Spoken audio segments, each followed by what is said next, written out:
pagi, perkenalkan nama saya Ripka Hermita Mamoga, saya dari kelas 10 IPA 2. Perkembangan tabel prodik unsur.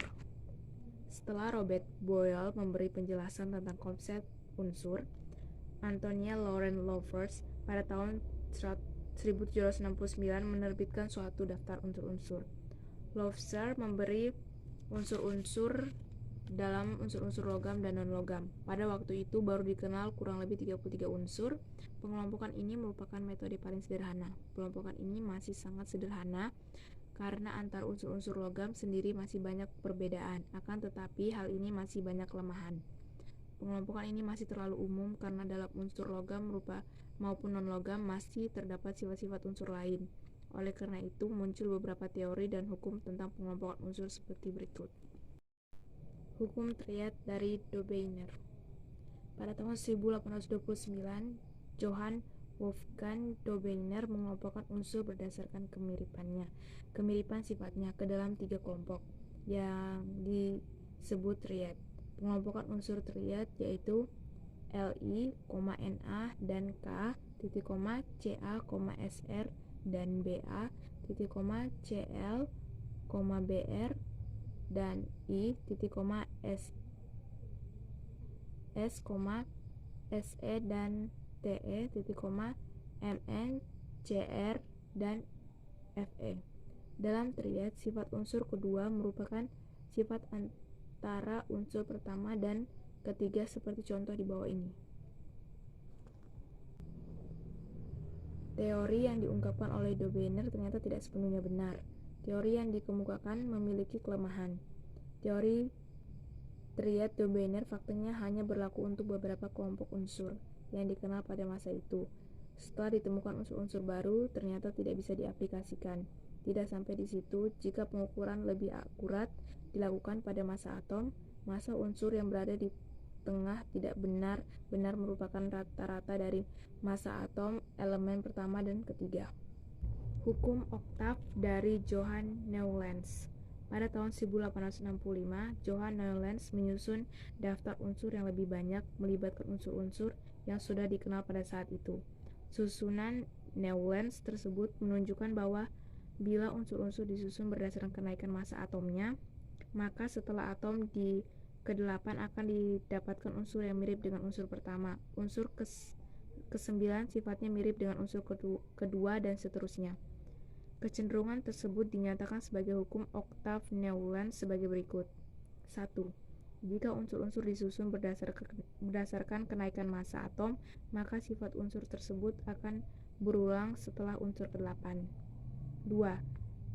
Li, Na, dan K memiliki sifat yang mirip dengan unsur Be, Mg, dan Ca, dan seterusnya. Daftar unsur yang disusun oleh Newlands sebagai berikut.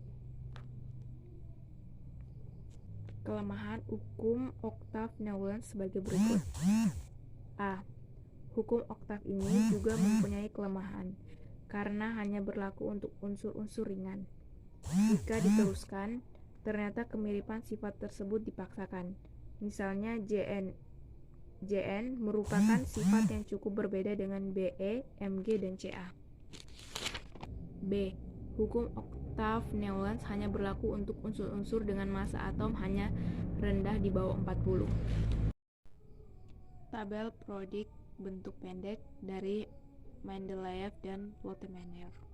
Sesuai dengan kegemarannya yaitu bermain kartu, ahli kimia dari Rusia Dmitry Ivanovich Mendeleev pada tahun 1869 mengumpulkan informasi sebanyak-banyaknya tentang unsur. Kemudian dia menulis pada kartu-kartu. Kartu tersebut disusun berdasarkan kenaikan massa atom dan kemiripan sifat. Kartu-kartu unsur yang sifatnya mirip diletakkan pada kolom yang sama yang kemudian disebut dengan golongan. Sedangkan pengulangan sifat menghasilkan barisan yang disebut periode. Alternatif, pengelompokan unsur lebih ditekankan pada sifat-sifat unsur tersebut daripada kenaikan massa atom relatifnya, sehingga ada tempat-tempat kosong dalam tabel prodik unsur. Tempat kosong inilah yang oleh Mendeleev digunakan diduga akan diisi oleh unsur-unsur dengan sifat yang mirip, namun pada waktu itu unsur tersebut belum ditemukan. Periodik Mendeleev adalah sebagai berikut. Sistem periodik Mendeleev mempunyai kelemahan, yaitu ada unsur dengan massa atom relatif lebih besar terletak di depan unsur dengan massa atom relatif lebih kecil. Karena susunannya didasarkan pada kenaikan massa atom relatif. Contoh unsur Te yang massanya 128 di depan unsur 1 yang massa atomnya 127. Tabel periodik bentuk panjang atau modern dari Moseley. Pada tahun 1941, Henry Moseley 1887 sampai 1915 melakukan eksperimen dan menyimpulkan bahwa sifat dasar atom adalah nomor atom dan bukan massa atom relatif. Menurut Moseley, bila unsur-unsur disusun berdasarkan kenaikan nomor atom, maka sifat unsur akan berulang secara periodik. Sistem periodik modern dikenal juga sebagai sistem periodik bentuk panjang, di mana terdapat lajur mendarat, horizontal atau baris yang disebut periode, dan lajur tegak vertikal atau kolom yang disebut golongan. Dalam satu golongan, unsur-unsur mempunyai kemiripan sifat.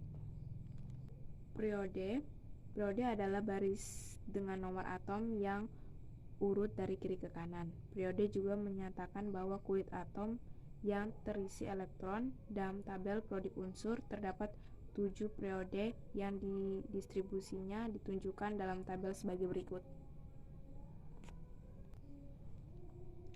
Pada periode 6 terdapat 14 unsur yang terletak dengan unsur latanida, yaitu unsur dengan nomor atom 57 sampai 71. 4 unsur baru telah ditambahkan ke dalam tabel periodik unsur, melengkapi barisan ke-7 periodik 7 tabel periodik unsur. Pada periode ini terdapat deretan unsur yang disebut deretan aktinida, yaitu unsur dengan nomor atom 89 sampai 103.